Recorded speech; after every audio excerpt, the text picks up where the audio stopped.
Que aí, quem quiser assistir depois, Flávio. Vai vendo tudo. Pois é, já estou gravando. Pessoal, agora eu vou começar a partilhar a tela para eu mostrar para vocês o PowerPoint que eu preparei, ok?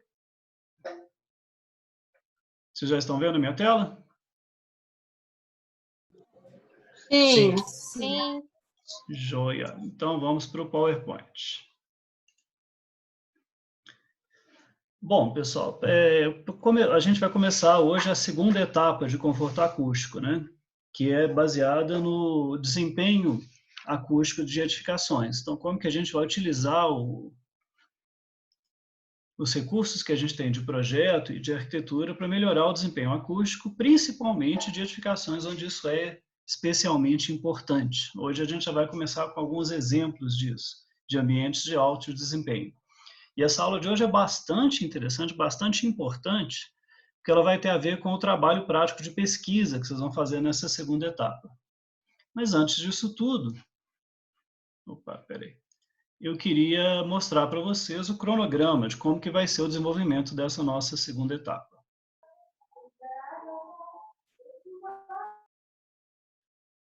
Tá aqui. Esse cronograma já está na forma de PDF para vocês também lá no Moodle. Não sei se vocês viram.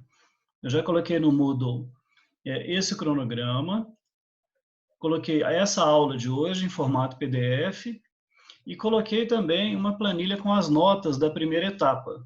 Alguém já viu isso tudo lá? Sim. Não cheguei a ver, não. Sim. Então, depois vocês dão uma olhada. Por que eu coloquei uma planilha com as notas? Porque eu estou tendo um problema com o portal lá, ele não está me deixando criar as provas do jeito que a gente fez. Eu já relatei esse problema para a Ana Cláudia, ela falou que teve outros professores com esse problema também. Mandei um e-mail lá para o pessoal da informática, né? Assim que eu conseguir resolver, eu passo as notas para o portal. Mas já são aquelas lá oficiais que estão na planilha que eu publiquei para vocês, ok? Ok. Joia. Então, vendo aqui no nosso cronograma, hoje a gente começa com uma aula teórica, eu vou mostrar para vocês ambientes de alto desempenho sonoro. Depois ainda temos mais 3 aulas teóricas. A influência do projeto arquitetônico, boas práticas em projetos de acústica e erros comuns em projetos de acústica. Durante essas 4 aulas, que fazem o mês todo aqui de maio, né, eu já vou estar lançando as atividades avaliativas, né, algumas delas, né.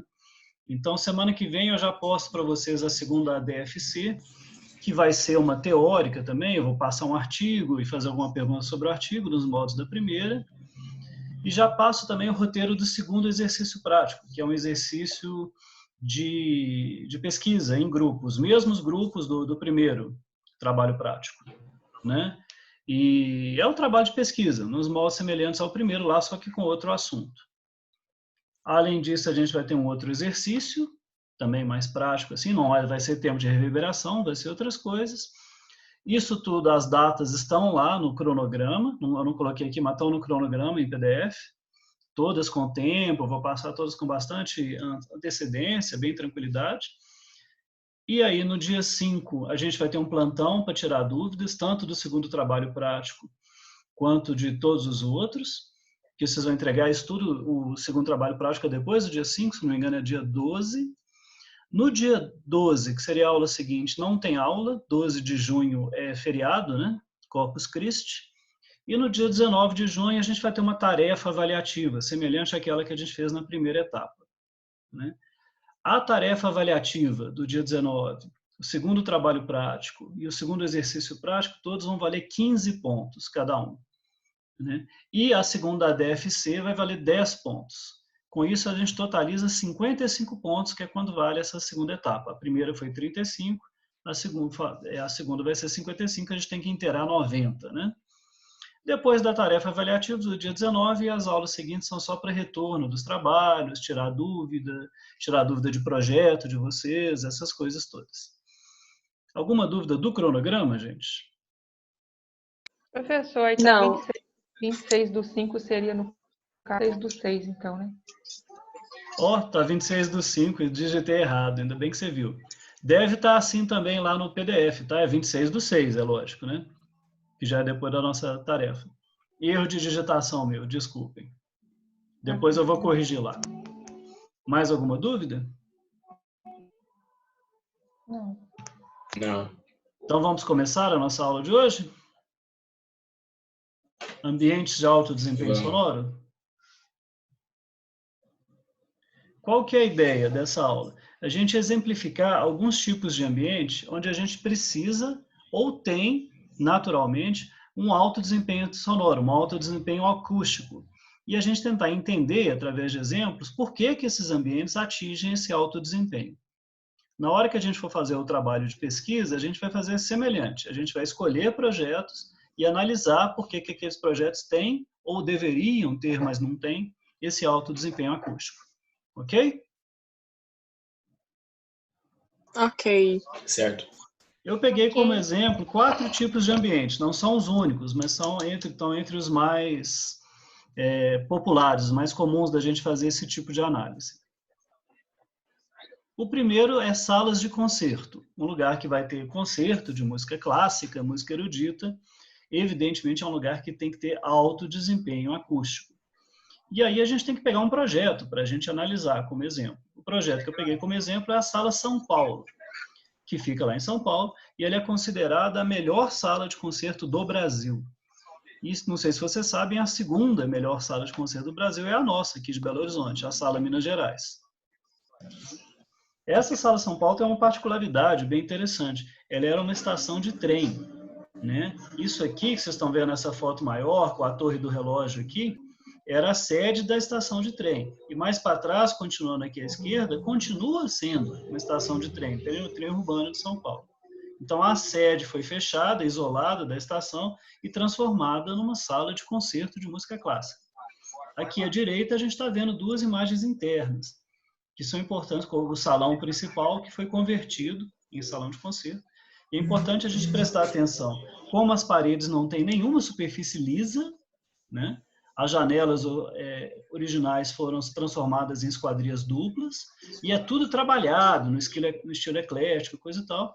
E esse forro de várias caixas de madeira, que é um forro que é todo móvel e todo ajustável para melhorar e ajustar a acústica e o tempo de reverberação da sala de acordo com cada tipo de música que vai ser tocada lá. Ok? Certo. Ok. Aqui nesse segundo slide, eu estou mostrando um recurso de arquitetura. Que moto barulhenta, hein? Já pensou se isso acontecesse, vazasse um som desse numa sala de concerto? Complicava, né? Então, aqui eu estou mostrando alguns dos recursos de arquitetura que possibilitaram essa sala ser a melhor sala de concerto do Brasil. Primeiro é quando a gente vê na planta, isso que está aqui em 3D em cinza, é o contorno do prédio como um todo. Quando a gente vê na planta onde que está a plateia, que é o laranja mais claro, e o palco, que é o laranja mais escuro, a gente vê que eles estão bem no centro do prédio. Aqui tem um monte de corredores, salas e outras coisas, isolando completamente essa área laranja do espaço exterior, né? Então, essa setorização permite que todos esses ambientes aqui em volta atuem como amortecedores sonoros, como buffers. A gente pode ver isso também nos cortes aqui. Esses aqui são os cortes originais. Essa área aqui, ó, cheia de detalhes no meio, com as janelas e coisa e tal, é a área de plateia. Toda essa edificação que tem à direita e à esquerda aqui, no outro corte a gente vê até mais ampliado, atua como paredes duplas, triplas, até quádruplas, amortecendo o som que vem de fora, não deixando ele chegar na área central aqui, que é onde tem o concerto propriamente dito. Então, a setorização e a maneira como a sala é setorizada e implantada dentro da edificação faz toda a diferença nesse caso. Concordam? A gente fala sim, ok, tudo bem? Sim. Ok.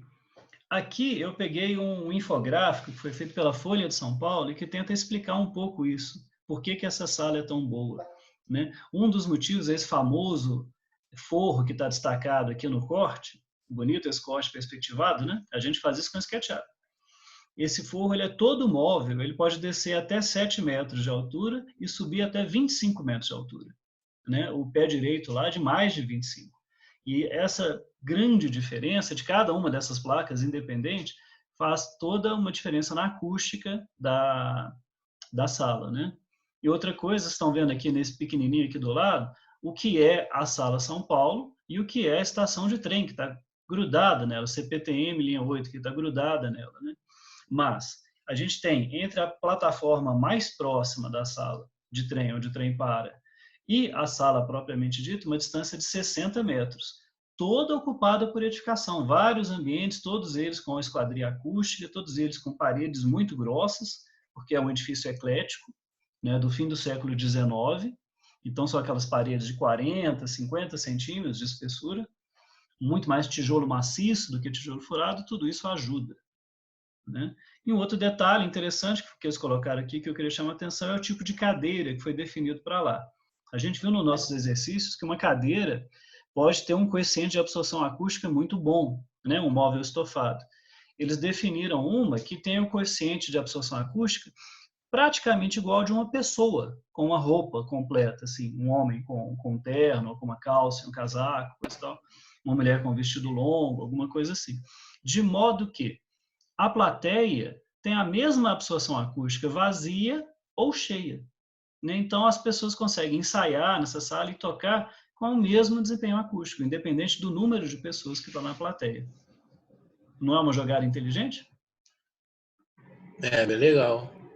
Pois é, então é um tipo de detalhe assim, que vale a pena, na hora que você vai especificar as poltronas, ver qual que é o coeficiente de absorção acústica médio de uma pessoa vestida e buscar uma poltrona que tem um semelhante, parecido, né? Então, em salas de concerto, a gente viu essa como exemplo. O que ela tem de detalhes de arquitetura que fazem diferença para ela chegar nesse alto desempenho sonoro? Primeiro, como eu expliquei, ela é cercada de outros ambientes e de espaços de circulação, atuando como buffers, amortecedores sonoros e aumentando o isolamento acústico que ela tem do exterior, porque ela está no centro de São Paulo, imagina o barulheiro. Ajuda para isso ela ter paredes grossas e sólidas, então é um sistema de massa, né? O som não consegue passar numa parede que tem uma massa muito grande. Ela também conseguiu, através da setorização da implantação, ter uma grande distância até a fonte de ruído que está colada nela, que é a plataforma de trem. Vimos nas fotos internas como ela é toda, não tem parede lisa, né? Ela é toda recheada, toda revestida de revestimentos 3D.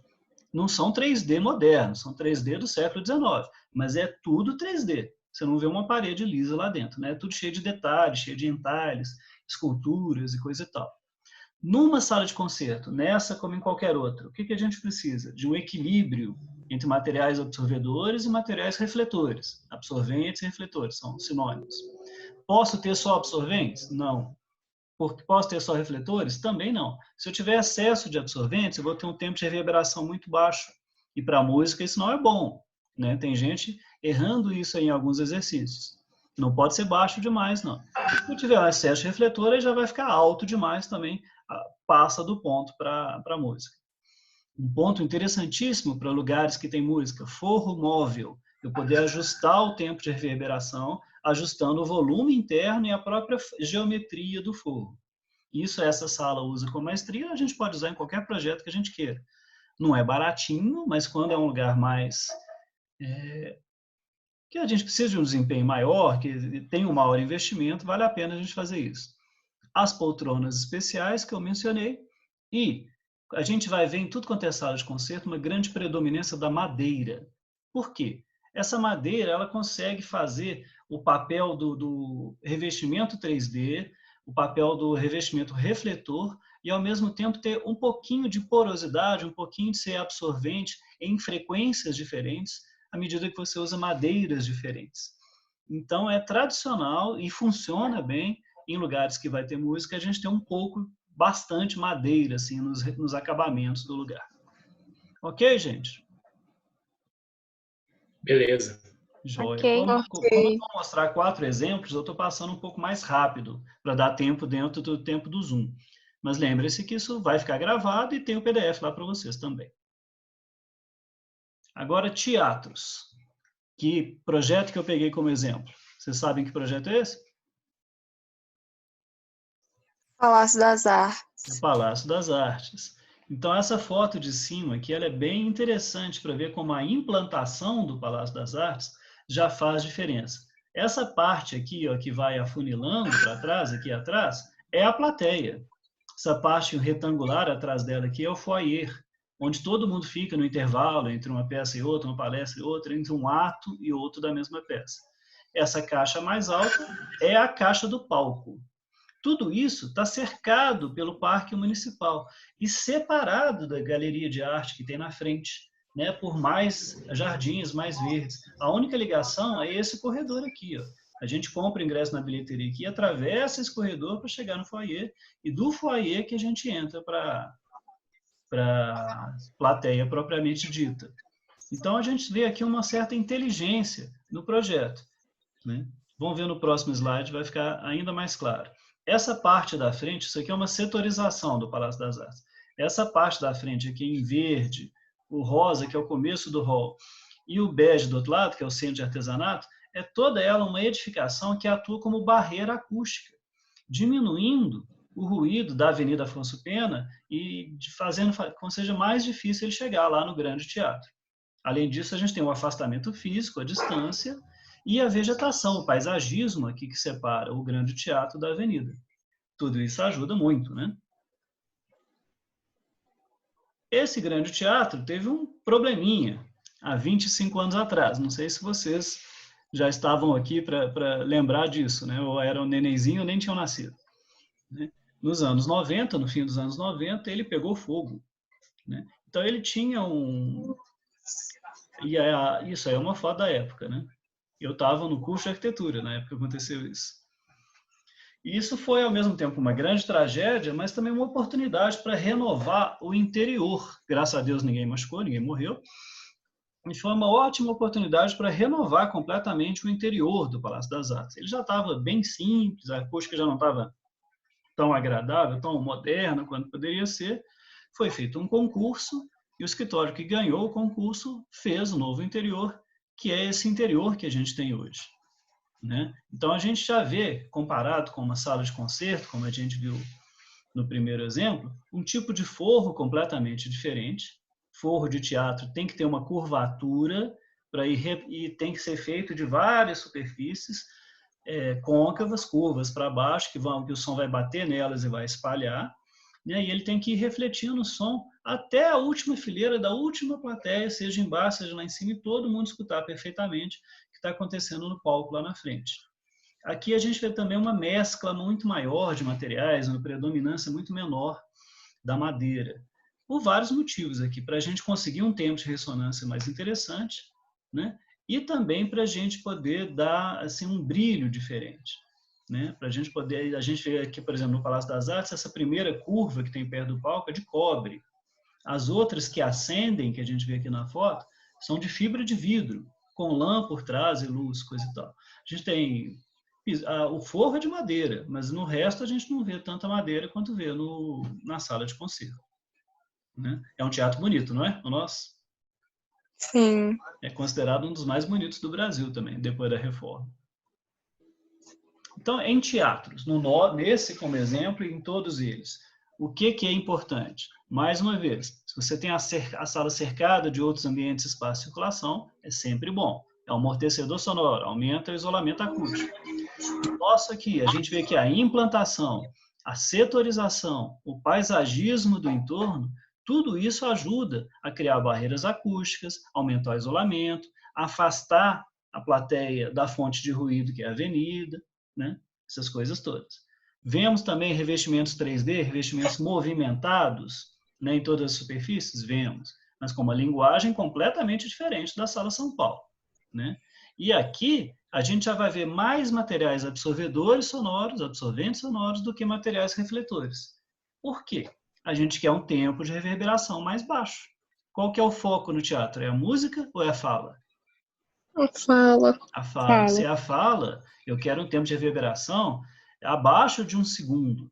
Mas também não pode ser abaixo de 0,5 não, né, gente? Então fica entre 0,5 e 1. Porque senão fica que a gente fala do ambiente morto, um ambiente surdo.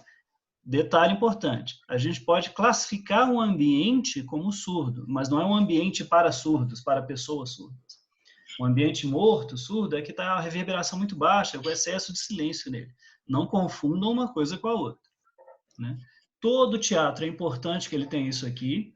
forro parabólico dividido em placas côncavas, aquele forro curvo, assim, que vai fechando lá no fundo, só que dividido em várias plaquinhas curvas para baixo, e aí você pode bolar isso de várias maneiras diferentes. Poltronas especiais, poltronas com a mesma coisa lá do outro, e a gente vai ver aqui muito menos madeira e muito mais materiais porosos. Ok, gente? Viram como a gente fez uma avaliação do projeto arquitetônico? Sim. Já estou falando isso porque o trabalho prático vai ser uma pesquisa semelhante a essa, é claro, né? Terceiro exemplo, igrejas. Igrejas é uma coisa engraçada. Quando o pessoal projetou essas igrejas, essa que eu estou pegando como exemplo aí é a Notre Dame, da França, né? Eles não estavam com essa teoria acústica refinada que a gente tem hoje em dia. Então foram acontecendo coisas que eles foram querendo fazer a igreja cada vez mais verticalizada, né, para aproximar mais de Deus, coisa e tal, cada vez mais assim sólida, com paredes de pedra maciça que aguentassem uma estrutura muito alta, como é, por exemplo, a Notre Dame, e com essa linguagem gótica que a Notre Dame tem, e foram tendo como consequência disso um tempo de reverberação altíssimo lá dentro, porque é um lugar assim que tem um pé direito gigantesco, um volume interno gigantesco e uma alta predominância de superfícies refletoras, materiais refletores. E aí, isso acabou gerando um clima acústico dentro das igrejas que foi adotado, principalmente pela Igreja Católica, como sendo um clima religioso, que eleva o nosso espírito. Né? A Notre Dame, eu peguei ela como exemplo, porque ela passou por um momento difícil no começo do ano passado. Ela também passou por um incêndio, vocês lembram? Sim. Pois é. Graças a Deus foi um incêndio basicamente apenas do telhado. Ela tem telhado, ela tinha, né, telhado de madeira. E é um telhado que está sendo agora reconstruído. A estrutura dela, que é toda de pedra, não foi abalada. Aqui eu peguei um... Oi? Pode falar. Ainda bem. Ainda bem, que a gente ainda quer ir lá visitar, né, e conhecer ela. Eu tive a sorte ou o azar, não sei, de estar lá 2 meses depois do incêndio, vi ela só por fora, toda fechada, já montando andaime para poder começar a reconstrução, coisa e tal. Não pude entrar. Né?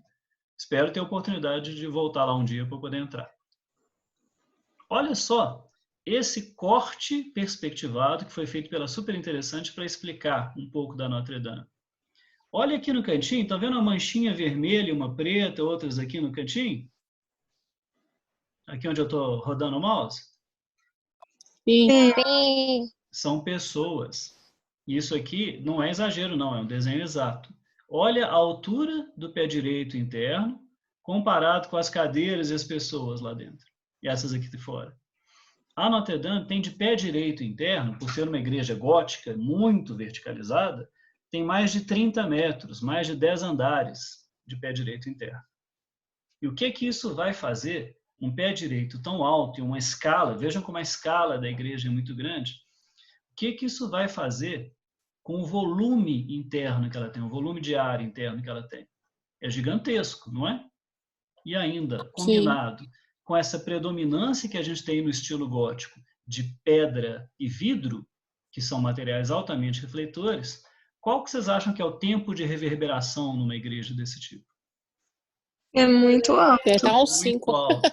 Deve dar uns Muito 5 alto. ou mais, exatamente. Eu não sei a conta de cor, não, mas vejam como ela é linda por dentro, né? E essa foto aqui da esquerda são as alas laterais. Ela é uma igreja gótica, segue aquele padrão de planta em cruz, né? Que vocês aprenderam na história da arquitetura. E no cruzamento da nave principal com as alas laterais está o altar, que a gente está vendo aqui de lado, e nessa foto aqui mais comprida a gente está vendo de frente. Aonde tem o pé direito mais alto de todos, tem essa cúpula em cima do altar. Essa aqui tem mais de 30 metros. O pé direito médio é 30 metros. O que esse tempo de reverberação altíssimo faz com a fala lá na igreja, ou com o canto? As pessoas são obrigadas... Ecoa, né? Reverbera um tempão. Então, os padres são obrigados a falar de um jeito bem mais espaçado. Né? E o canto também tem que ser alongado. Foi por causa dessas igrejas que se desenvolveu o canto religioso, que é mais lento, mais alongado, que é o canto gregoriano. E também por causa dessas igrejas que se desenvolveu esse jeito do padre falar. Você já viu um padre falando assim super rápido na igreja? Não, né? O sermão é Não. sempre irmãos, vamos pensar no que a gente faz com os nossos irmãos. E tá certo esse raciocínio. E esse jeito mais lento de falar, e que é bom para a gente refletir sobre o que o cara está falando, nasceu por causa do tempo de reverberação desses templos. Curioso, né? Sim. Uma coisa levou a outra. Para nós que nascemos já 600 anos, 1000 anos depois disso, a gente já associa isso ao comportamento religioso, a um momento de reflexão, sabe? Um momento de pensar e ter mais paz, né? Pensar no que está acontecendo ali, etc, etc, etc, que o templo religioso geralmente traz para nós. Então, quando você vai projetar um templo religioso, é interessante que você aumente o tempo de reverberação, mais do que num teatro, apesar de lá também ser fala, porque é outro tipo de fala, é outro tipo de canto. Concordam? Sim. Sim. Joia. E isso a gente vai ver no Brasil, igrejas que têm essa mesma característica e outras que não tem nada a ver. E aí a gente tem que ver qual que a gente considera como arquiteto acusticamente mais interessante. Para fechar não. Características que a gente consegue tirar desse projeto de 1000 anos atrás. Paredes muito sólidas. Nesse caso, elas são de pedra maciça, a gente está falando de paredes de 1 metro de espessura. Setorização com altar centralizado. É interessante, porque o cara tinha que falar a missa ali do altar sem microfone, né? Posição do coro. O coro fica atrás, né? Em cima da entrada. Então, aquele canto gregoriano tem que ressoar, reverberar em toda a igreja, para ser bem ouvido por todos. A gente tem também, dentro da sua característica de escultura, né, revestimentos 3D nas superfícies, predomínio de materiais refletores, pedra e vidro, como eu falei, pé direito muito alto, volume interno imenso, alto tempo de reverberação, que provocam uma fala mais pausada e um canto mais alongado, para a gente conseguir entender essa fala e esse canto dentro de um ambiente desse. E isso, psicologicamente, a gente já nasceu assim, já nos remete a esse momento mais religioso, de reflexão, de confraternização, sabe, de celebração, de tudo isso que a gente faz num templo religioso. Correto? Sim. Joia. Correto. Se gente tiver alguma dúvida, pergunta, tá? Eu estou andando rápido por causa do Zoom. O quarto exemplo que eu peguei foi estúdios musicais. Esse eu não só peguei um exemplo nosso aqui, como bem recente. Esse projeto é do arquiteto João Diniz, que é um arquiteto daqui de Belo Horizonte, que é muito bom, muito conhecido, não sei se já ouviram falar nele, e meu amigo, já trabalhamos junto e tudo mais. Esse projeto que vocês estão vendo não é uma casa mais um estúdio musical, que tem o nome de Sonastério, né? Ele brincou com som e monastério. Por que monastério? Porque o cliente dele, o proprietário, comprou um lote grandinho, o lote tem seus 4, 5 mil metros quadrados, encravado no meio da montanha, num condomínio que chama Passárgada, perto lá do Morro do Chapéu, isolado, bem no finzinho do condomínio, um lugar que ninguém chega. E aí o projeto ficou igual um monastério, assim, encravado na montanha, no meio longe de tudo e de todos. Exato. E o cara já comprou o lote para isso, né? Ele queria fazer um estúdio musical lá, ele queria não atrapalhar os vizinhos, nem ser atrapalhado pelos vizinhos. O João fez um projeto quase todo em concreto aparente. Essas paredes externas são todas em concreto maciço, né? E ficou bem interessante, não ficou? Sim. Yes. Vamos ver como é que é o projeto. Vejam nessa setorização que você entra por cima, porque a rua que chega por trás, ela é alta, né? Então você tem no andar de cima o início dessa circulação vertical e aquele estacionamento que ele chamou aqui de acesso, dá uma vista bonita, coisa e tal, mas é basicamente o estacionamento da casa, a garagem e o acesso para os andares de baixo. No segundo andar do meio que você tem um estúdio propriamente dito e uma parte de estar, que é tanto o estar da casa quanto o estar do estúdio. E no terceiro andar, lá embaixo, é que você tem a parte de quarto, banheiro, essa parte íntima. Então, acaba que o projeto é muito mais estúdio do que casa, mas o dono, mora lá. Aqui a gente tem aqui embaixo, aqui dá para ver isso nos cortes, né? O que foi mexido de terra de terraplanagem no terreno foi mínimo, a casa fica se projetando para fora, da pirambeira, que é o terreno. Aqui embaixo a gente vê o primeiro andar lá de cima, o intermediário, que tem o estúdio, todo não ortogonal, que é muito importante, e a parte de piso de pedra, que é esse estar, que é semi-público, e o andar lá de baixo, que aí tem quarto, banheiro, essas coisas. Vocês conseguem ver ou o negócio aqui do zoom está em cima? Só minimizar ele. Tá aí, ó. Estão vendo o andar lá de baixo, que aí tem duas suítes, mais um estar íntimo, coisa e tal. Ok? Ok. Aqui está em destaque aquela parte do estúdio, né?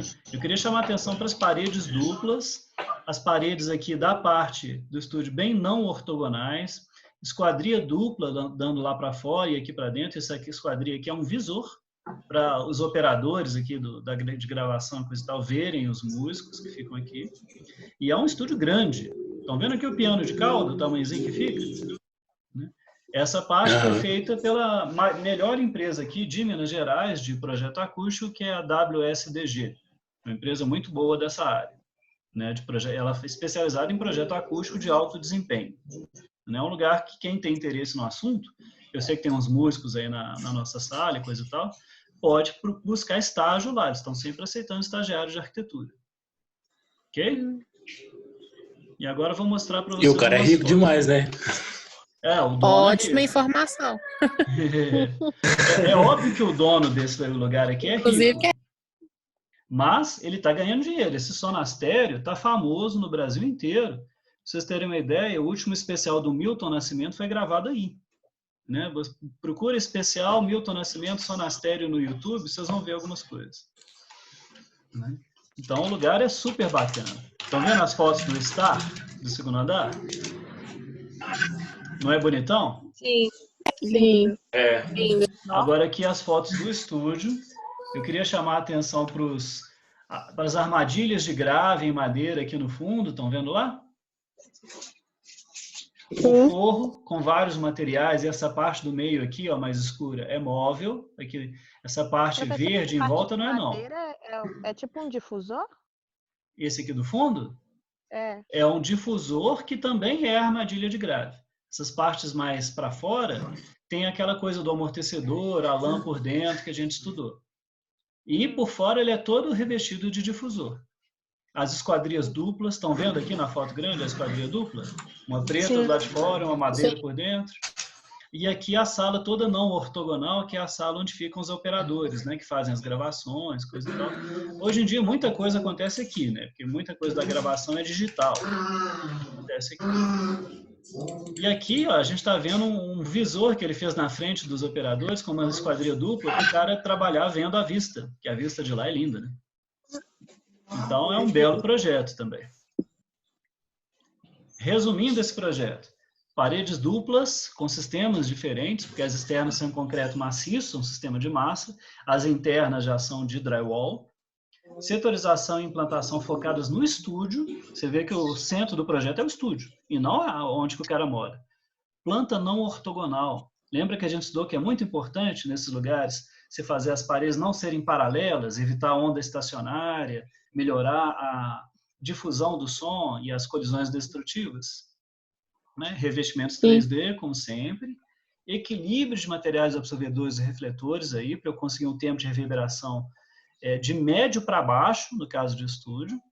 Esquadrias duplas e triplas. Volume interno alto, não sei se vocês repararam, mas o pé direito é alto, é mais de 3,5 em todos os lugares. Tempo de reverberação médio, como eu disse. E foco no isolamento, tanto interno, assim, para o barulho de fora não entrar, quanto entre os setores. Né? Então, muita coisa para isolar. Isolar um andar do outro, isolar um setor do outro, para poder você ter um estúdio de alta qualidade. Ok, gente? Deu para entender os exemplos? Ok. Sim. Deu. Então, vou finalizar a apresentação. Como é que eu volto aqui com o negócio? Aqui? Assim. Não sei. Voltou aqui. Agora eu vou parar de... como é que chama? De compartilhar a tela. né? E aí a gente tem um momento agora para tirar as dúvidas que vocês tenham antes da gente terminar a nossa gravação. Podem falar. Para mim ficou claro os 4 exemplos. Joia. Qual que é a ideia dessa introdução? Com 4 exemplos que eu dei uma destrinchada, uma analisada em cada um deles, né? É fazer já uma preparação para vocês, um exemplo para vocês do tipo de pesquisa que vocês vão fazer no segundo trabalho prático. Deu para adivinhar o que vai ser cada grupo? Eu já tô com medo já desse trabalho. Eu vou passar o roteiro para vocês direitinho, mas já por escrito, coisa. Acho que semana que vem eu já passo, né? Mas vocês vão ter tempo, eu tenho umas 3 semanas a 1 mês para fazer. Mas basicamente cada grupo eu vou sortear o tema, cada grupo vai sair com um tipo de edificação, um tipo de projeto, que vai ter que pesquisar, né? Hoje eu mostrei 4 tipos, né? Estúdios, igrejas, não sei o quê, teatros e salas de concerto. Cada grupo vai sair com um tipo de projeto que vai ter que pesquisar um exemplo, um bom exemplo daquele projeto, e aí pegar todo o material e analisar o que ele tem de bom e o que ele tem de ruim em termos de desempenho acústico. Ok? E nas conclusões finais do trabalho, aquela boa e velha proposição de melhoria. Onde é que ele poderia ficar um pouquinho melhor? Trocando um material, trocando uma coisa de lugar, aquela história. Então, basicamente, é esse o segundo trabalho, a análise de projeto. Deu para entender? Sim. Joia. Quando eu passar o roteiro para vocês, aí a gente já faz online aqui na hora um sorteio dos temas. Tudo bem? Aham, tudo bem. Joia. Quer mais, gente? Alguma dúvida por hoje?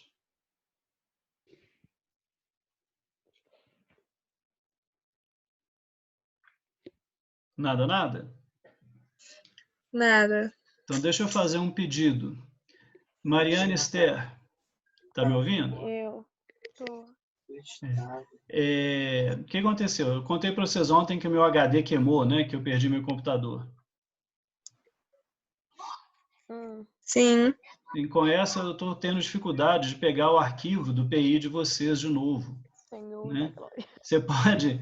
Eu tenho que corrigir esse arquivo, mandar para o seu grupo e para o Daiane, ele sim, urgente, né? Pretendo fazer isso amanhã. Você pode, por favor, me mandar de novo o e-mail com o arquivo?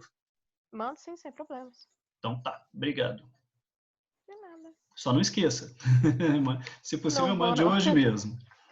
Né? Tá bom. O Daiane eu consegui pegar no e-mail. Mas Flávio, Oi? foi um arquivo que você mandou corrigido com as questões? Ah, Acho que você já mandou, não mandou? sim, esse eu já mandei.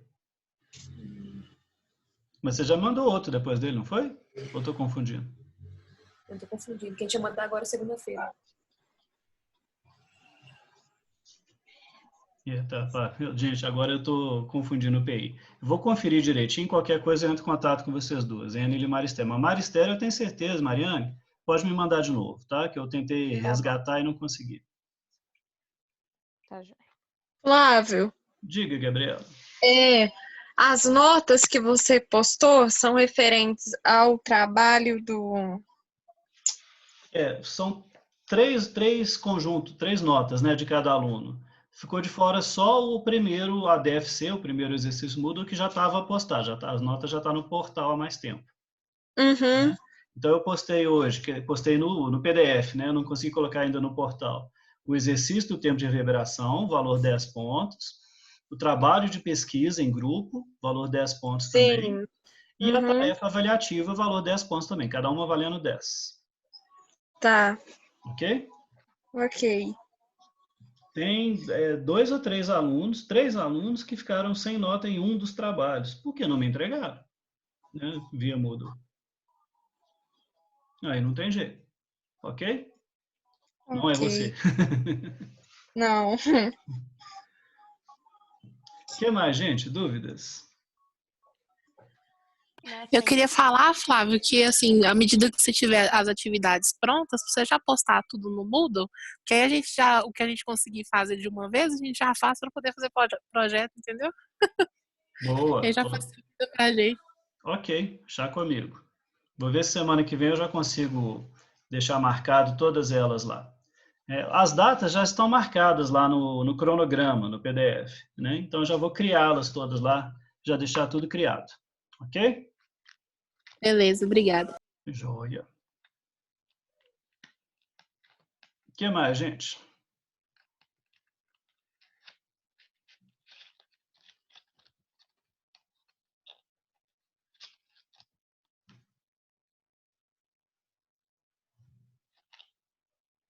Hoje estamos com pouca gente, hein? Para uma turma de quase 50. Vocês são dedicados mesmo. Fico Todo feliz. mundo morto por conta de projeto. Mas vocês têm entrega de projeto para amanhã, para segunda, alguma coisa? Não, a gente entregou recentemente, aí a gente tá morto ainda. A entrega podia ser daqui 2 anos, que vai ser a mesma coisa, a mesma sofrência, vai estar destruído do mesmo jeito. Pois é. Uma das coisas mais difíceis de aprender na arquitetura é como adiantar o trabalho, né, para não ter que virar as 3 últimas noites. Nem lembro qual que foi a última vez que eu não sofri, viu? Tentando descobrir isso aí, viu? Que tal? Mas é o seguinte, gente, a gente parece que não tem jeito, mas a gente vai pegando jeito, né? Depois que eu formei, eu nunca mais virei uma noite fazendo projeto. Nunca mais. Ah, Deus. Ai, amém. Deus graça. escuta que isso aconteça. Mas foi um aprendizado. Eu tive que ir aprendendo aos poucos. Adiantar, Pelo sabe? amor. Começar o trabalho um mês antes. Tá? E ir fazendo todo dia um pouco. Isso é que é o difícil. Essas semanas para trás eu era só olheira. Olheira e desespero. Gente, estamos chegando naquela fase que eu estou morrendo de medo do Zoom fechar de repente. Então, se por acaso ele fechar de repente, bom fim de semana para todos. Todas agora, porque o Lucas parece que saiu. Bons trabalhos, né? Bons projetos e outros trabalhos para a gente continuar a semana que vem. Alguma dúvida mais? Não. Entrou uma musiquinha. Se eu não me engano, acho que ele não tá fechando mais, Flávio, porque ontem a gente ficou e ele não fechou. Mas depois que eu fechei, apareceu uma mensagem assim, você teve mais de 40 porque foi sua primeira reunião, mas daqui para frente é 40. Ah, tá. Porque você baixou de novo, né? Uai, isso aqui é um computador novo, eu perdi meu HD, perdi tudo. E aí eu tive que baixar tudo de novo. Isso que ele tá falando da primeira reunião, eu falei, pronto, Exato. o Zoom tá doidão já.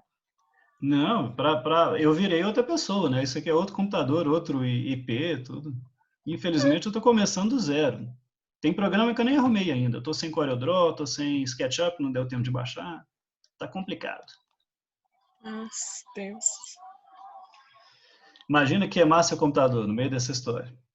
Nossa. Já aconteceu comigo. Preocupa não. Meu anjo. Pois é, ainda bem que foi o meu, não de vocês, né? Nem imagino o que você tem nesse computador. Eu perdi muita coisa, Lady Murphy. Metade da vida. Perdi muita coisa. Tinha, tipo, como sempre, né? Tipo 1 ano que eu não fazia backup direito. Agora eu tô tentando garimpar as coisas aqui. Mas teve matérias que eu perdi todas as aulas, vou ter que fazer tudo de novo. Bom, não vou ficar chorando minhas pitangas aqui, não, que vocês estão cheios de trabalho para fazer. Real. Gente, então, vou dar boa noite para todos. Bom fim de semana para vocês. Boa noite. Para você também. Pra você Bom, também. Boa noite. semana que vem já crio os trabalhos todos. Então, onde é que encerra isso? Boa noite. Aqui, achei. Boa noite, gente. Bom fim de semana.